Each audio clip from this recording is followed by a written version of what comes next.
24.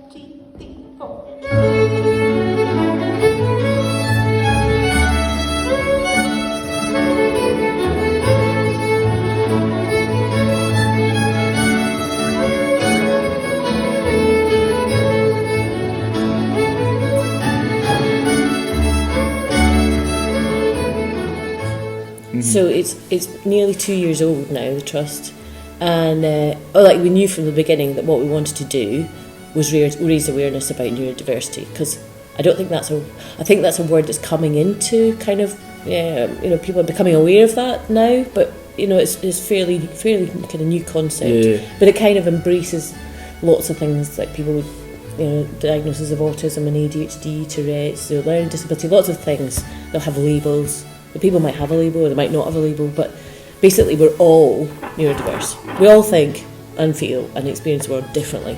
The world is set up for people who you might say are neurotypical, right? So people who fit into the way schools run, and the way workplaces run and hospitals run, and if you don't think that way, or that's not how your brain works, then you can often feel quite out of it or not fitting in. And I think that's how Harris felt in life, and he tried his very best to hide that. And I suppose I'm like, young people shouldn't be hiding that. No. We want to know what you like. We want to know how to help you enjoy life.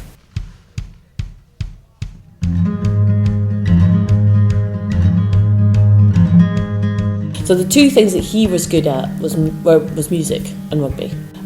He used to play the accordion, was good at playing by ear, and rugby, Harris played all the way through the sort of Selkirk junior teams and into the senior teams. One of the first things we did, we talked to Ian Lothian at the school and said, what would help to kickstart a bit more some projects here? And we thought, let's try and fund a recording studio.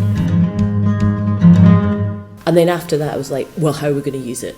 And how are we going to start doing some music projects? And I think Sam Johnson approached me. Hearing about, Harris and what he went through, that really, struck a chord with me. One of the things I found out was that he was really into his music. I wanted to, contribute to, towards a project that we could run through Harris's Trust, which we then came up with the concept for S.P.A.R.Ks.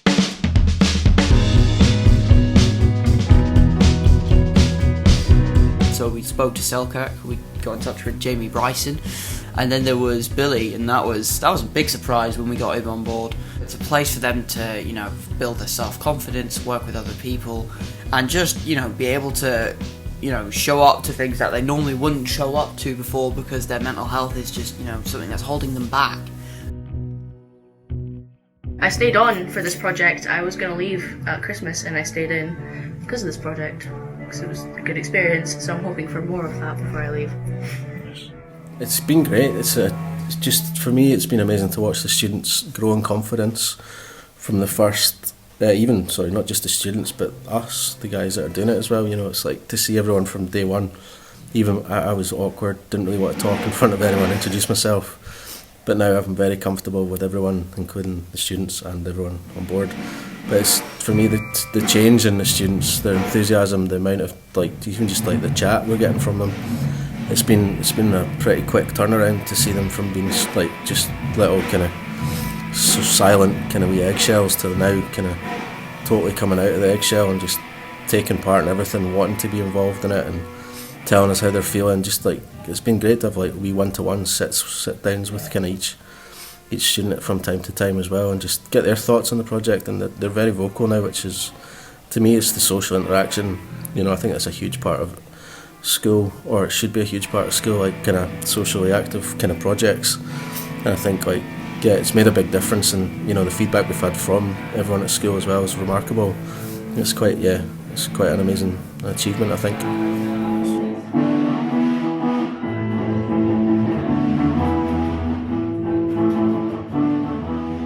It's really important because it helped me figure out a lot of things. It helped me figure out what one of my passions were. The important thing is that they feel like they've accomplished something in this project, whether it's just, working in a group, or even just coming into school, or all the way to actually performing on stage or being part of a production. Success is defined by themselves and what they want to get out of the project. And I think that's really important in a project where it's all about neurodiversity. I feel really comfortable here, actually. It's nice to have a break in between classes and exam stress. I find it a good way to do some practice, and I also find it a good way to actually start being more interested in what I was once passionate about. You know, it helped me forget about all the issues I have in school, because on a Thursday I can come here for a couple hours a day and have fun with a bunch of people that I like. I think project-based learning is a huge part of, or should be a huge part of every school. It's, to me, you get the best out of the students because you're not just training them for exams. If you're part of a project, you're socially active with other students, you're part of a team, you're working, to achieve something different and not just putting pen to paper. We want to be all around the microphone. Oh, we're doing Queen now. Okay, I wish. So, what we're going to be doing now is the AOs during the song. We're going to basically do that part. So, if you just follow me when we're doing it. This involves singing. Yes. Or screaming. Oh, it's not really singing when you go. Yeah. It's just So it's just a hey! Oh! Let's go! Hey! Oh! Let's go! Hey! Oh! Let's go! Hey! Oh! Let's go! Hey! Oh! Let's go! Hey! Oh! Let's go! Hey! Oh! Let's go!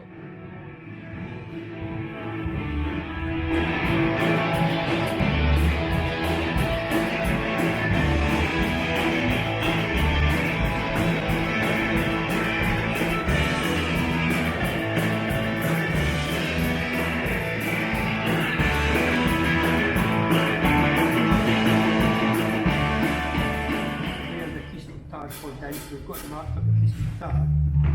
Acoustic guitar, when I press select, everything there relates to that one channel. So Another thing that I feel quite strongly about is that using young people to help other young people is so powerful, and I think that has worked really well. So that going forward, I think that's what we'd want to do with perhaps expanding the music project, perhaps going into other schools and using this model now and refining it, and I think there's possibilities here. Yeah.